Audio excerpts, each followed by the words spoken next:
bali ang so paglabas ko much. nga, no, ito yung doon sa yung pagkakalabas, yung illegal na pagkakapalabas ni Maharlika doon sa mga confidential documents na naglalaman ng mga confidential o classified information. Yes. Ngayon, bilang alagad ng batas, dahil nalalathala yan, nalantad sa publiko, ang hamon na rito is yung, yung mandato ng law enforcement agency, particularly yung PIDEA. At doon sa akin, bilang alagad ng batas, noong panahon na yon, ano ang ginawa ninyo? Kung bakit nalantad pala, meron palang report sa inyo na nagkakaroon ng merong nefarious activities doon sa may Rockwell, Makati, as per declaration na confidential informant. Anong ginawa nyo? So, bilang dating alagad ng batas na humahawak ng kaso na yun, talagang nagpaliwanag ako. Inano ko sa publiko na talagang merong ginagawa noong panahon na yun para ito ay magkaroon ng negation process. Sa katunayan, nagkaroon na ng pagdokumento at paggawa ng authority to operate at saka pre-operation report. Kaya nga lang, ito ay pinigilan, hindi pinayagan. Ngayon, ang implication nito doon sa yung mga penalties na dapat ay naipataw doon sa mga personalidad. Kung ito ay inabutan, ay talagang mabigat ang kakaharapin nila. Yun po yung yun po yung nakikita namin, depende pa doon sa mga makukuha doon sa lugar kung sakali. Pagpalagay natin, ang may nakuha dangerous drugs doon at ang threshold, halimbawa lang ay 5 gramo o 10 grams. Pero kung lumampas ito at nandoon sila, merong constructive possession silang kakaharapin ng violation ng section 11, kung hindi ako nagkakamali. Medyo matagal na kasi yung Section 11. Section 11. Opo, yun, non-bailable offense po yun. Pero kung below threshold, bailable. Pero tama po yung sinasabi ni attorney na yung maintenance na drug din, kapag ka talagang napatunayan ka dyan, habang buhay na pagkabilanggo po yan. Ayun. Sir Jojo, Wow. may binanggit ka sa Senado, recorded na po ito. Kung kaya napakaseryoso pala at napakabigat ng mga karampatang penalty at binanggit ni Atty. Busantog ito, kung kaya pinagtakpan at pinaniobra na mapigilan ang paglulunsad ng legitimate operations against then Senator and now President Bongbong Marcos Jr., ang isa sa lumabas na personalidad on record sa Senate revelation mo noong nakaraang linggo ay ang pangalang Executive Secretary Paquito Ochoa. At sabi ni Atty. Busantog, at that time siya ay active government official, ang pagtatakip na ito ay may karampatang mabigat din na mga penalty. Tama po ba yung pagkakuha namin that you were identifying in your revelations na si Paquito Ochoa, the Executive Secretary of Noynoy Aquino, was involved sa pagtatakip at maniobra na mapigilan ang operations na ito? Hanggat maaari muna po sana, ayoko muna pag-usapan yung patungkol kay ES Ochoa at ito ay nireserba ko sa May 7 Senate. Pero doon sa bilang public officer, kahit na sino pa yan, kung ikaw public officer ka, merong qualifying aggravating circumstances na po pwedeng magamit. Dahil bilang public officer, pag sumali ka sa anumang illegal activities o anumang kamalian, diyan ka tatamaan. Sir, Yun. Thank you, sir. may question lang ako sa iyo kasi it seems that a lot of the issues that's being discussed is not really the content of the operations report, or the pre-operations report, but it's about your you as a person. Yes. Ilang taon po ba kayo sa PIDEA? Pumigit ko po lang po sa 5 taon po ata. And in this 5 years of stay in the PIDEA, you had been a part of many operations of this nature. Opo. Ako po yung nag-lead. Ako po yung minsan case officer. Ako po yung nag-undercover. Ako po yung halos lahat ng mga In this, lahat ng mga po pwedeng po. sa mga naging papel mo dito sa PIDEA as a part of a drugs officer, ikaw po ba ay nakapag-file ng mga kaso at yung mga kaso to ay nagkaroon ng successful na conviction? Opo, ilan na po yung napakonvict natin sa katotohanan. Ganon din po sa mga empleyado ng mga opisyalis ng PIDEA na nahawakan ko yung kaso. At meron na po tayong mga naimbestigahan at na-dismiss po ito. Bali, kung di ako nagkakamali, dalawang direktor, may salary grade 27. At ano pa ba?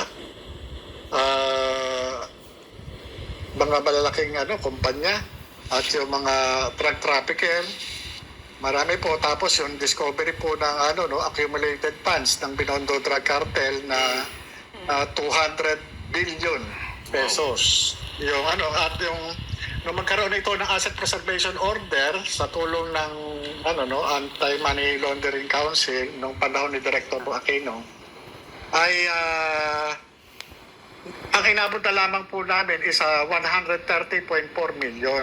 So ito po yung kitang-kita po talaga kung gaano kalaki yung yung kinikita ng mga sindikato. Grabe. Kung titingnan nyo, bilyon hindi milyon, bilyon. Kaya talagang kayang magpatakbo ng gobyerno.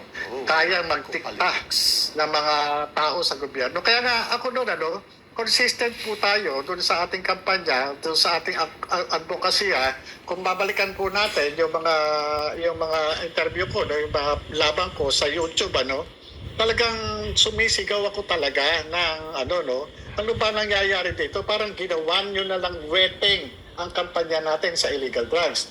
Bakit ko nasabing parang wetting? Pag-wetting kasi nag-i-exist yan. Hindi ba? Bawal siya pero nag-i-exist dahil nga may mga nakapakatong, may mga nakadagan. Di ba? May nagpoprotekta. Ganun ang ginagawa sa drugs. Kaya ngayon, hindi ka nagtataka talaga kung bakit yung mga involved sa drugs talagang payagang ipinakikita, halos ipinagmamalaki pa na best friend ng mga nakaupo o mga pinuno ng ating pamahalaan. Okay, Dr. Limasanto. Yung Thank you, sa sir.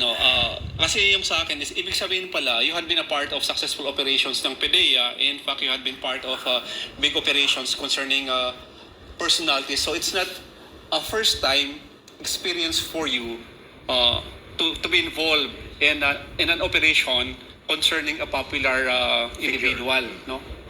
Parang ganon. Alam nyo, yung popular individual na tinutukoy nyo, kung ito si Pangulong Bongbong Marcos, nung inimbestigahan ko naman po yan, tinrato ko lang pong ordinaryong tao lang yan. Kasi kung yan, itatrato ko siya na isang malaking tao o ano man, hindi ko nagagawin yan. Nakita ko talaga, ang motivation ko lang naman nung binigay sa akin yung trabaho na yan, Meron pa akong yung motivation ko dyan, yung nakita ko, nagkaroon ako ng first-hand information dun sa personal knowledge ng confidential informant. Nakita ko, nagdudumilat dun sa mata ko talaga. Yun, nasa litrato. Claro.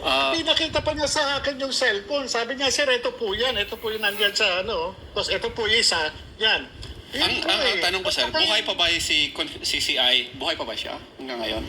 Hindi ko po alam. Wala po akong huling kita ko po sa kanya noong po 2012 pa. 2012. Pero naniniwala ako na sana na napapanood niya tayo at magkakaroon siya ng pangamba sa sarili niya na maaring matukoy siya nung kanyang mga kinunan ng litrato na siya yung nasa likod ng mga litrato at saka siya yung nasa likod nito. Si sir, si confidential informant nung pinuntahan kayo, si confidential informant po ba regular siyang CI or nag-walk-in lang siya for this particular information only? Hindi ko muna po sa inyo kasi talagang... Okay. Sige. Okay.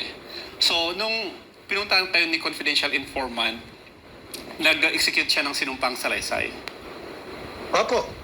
Yan po ang isa doon sa mga challenge ko sa kanya. Ito bang mga sinasabi mo, handa mong payuan, handa mong panumpaan, handa mong lagdaan? Sinabi niya, opo, di katira. Nung Ganun nilagdan niya yung naman kanyang po kasi, sinumpang salaysay, was the document notarized?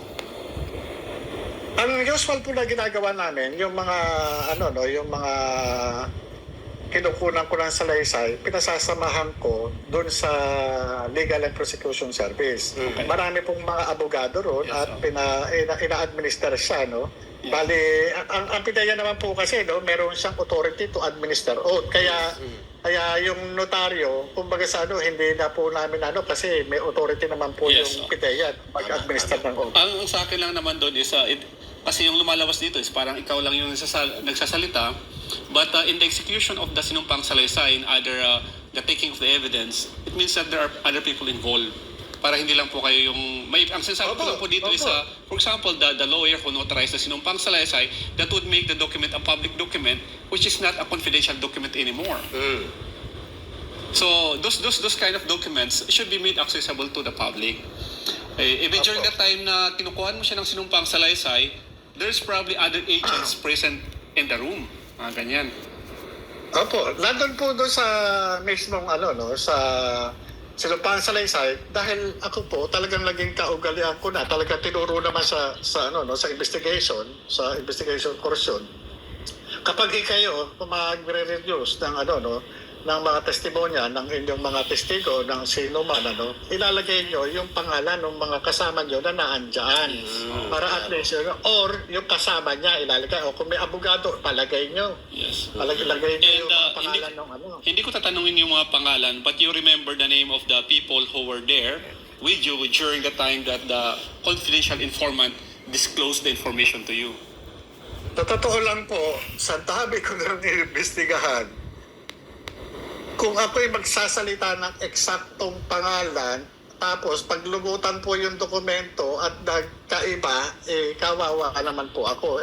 Gusto ko yung dokumento mismo na andyan. But you remember the contents of the sinumpang salaysay? Kasi sabi mo, ikaw naman yung kumuha doon. Opo, yung meron po akong mga natatandaan, talagang pilit kong nire-recall Kasi kapag ako tumipa ng isang sinumpaang salaysay, lalo na kung ito nagde-declare ng kaalaman patungkol sa ibang tao sa isang pangyayari, sinisiguro ko na yung kinukunan ko ng salaysay ay nakakapag-elicit ako ng mga personal information na magmula doon sa dekleran. Yes. Para itong kinukuha kong salaysay sa kanya hindi lang basic, kundi pati yung kanyang personal circumstances, pati yung kanyang eskwela na tapos niya o anuman. Kinukuha ko po yan para pagdating dumating sa oras na itanggi niya, bakit nandito yung alam na investigador yung nakaraan.